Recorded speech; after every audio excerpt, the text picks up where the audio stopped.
mortar shells, they would shoot in artillery shells. It used to be that they'd use counter-battery radar to be able to shoot back at them, but they found that didn't work because they were on trucks. They'd shoot and run, so they changed their style. They would go and they'd hunt the Toyota pickup trucks that carried the artillery. Here they're also changing quite quickly in terms of their styles. They'll announce to the neighborhoods that they're coming through. Innocent civilians will try and leave. But yesterday morning I came across a house that had sandbags out in front. I walked, there were 3 men who still had the Republican Guard uniforms in bags there with their IDs. I went into the back room, having seen all of the rocket-propelled grenades in that front room, and in the back room, about 10 people, 3 women, elderly women, who had on their traditional sort of black headdress and robes. There were children there crying hysterically. They were actually kissing my feet, almost asking that their lives be spared, thinking that I somehow represented some military force that would take their lives. I explained to them that they were free, explained to them that they would get water and they would get food. But here's the problem, Lester. As the Marines militarily have made their way through and have succeeded really past their wildest imagination, you have all these populations that are left without any kind of administration, that do not have any police force, fire department that is functional at this point, that have no food, that have no water, there's no transportation. So now the race is a race against time to make certain that civil administration is reestablished, that you have clean water, and many of these towns have no running water, they have no electricity, and why there really is a tight fuse on this in terms of time because of the high malnutrition rate here. 30% of the country for children. Children die here of malnutrition. 14 cases of severe diarrhea a year. Diarrhea is the #1 killer of children worldwide. Certainly not in the United States or Europe, but in developing countries. So there's a race now to be able to get international humanitarian aid in here, to have the military set up the infrastructure that they need to be able to deliver this aid. I should say that you're not seeing starving children in the streets, and you're not likely to. People do have food reserves, but this dirty water, coupled with a lack of medical care, does put lives at risk. And humanitarian organizations are concerned about getting in. Security's been a huge issue. Once Marines leave a town, they'll have a light security brigade there, but it's very difficult for them to assure the kind of security that they're going to need now that you do have these Fedayeen that are still on the loose.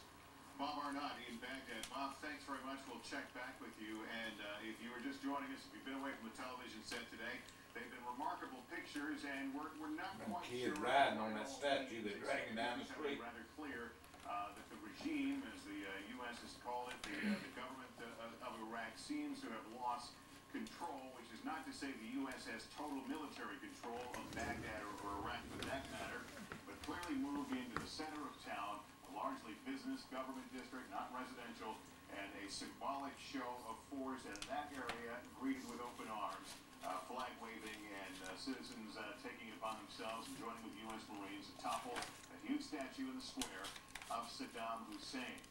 Bob Arnott points out that there is so much more to be done. There is one thing with freedom of movement in Iraq, in Baghdad, which the U.S. seems to have had the last several days.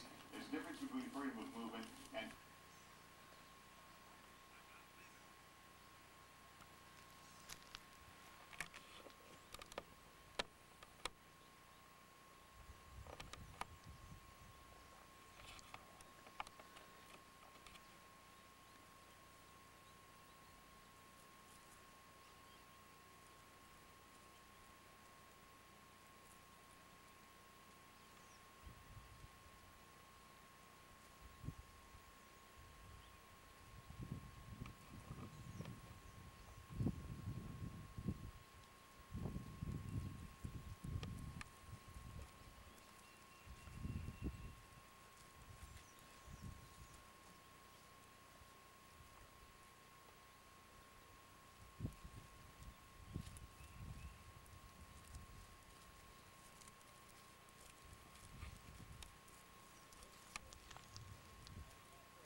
what you do.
Miss an all-new episode of Still Standing. CBS next.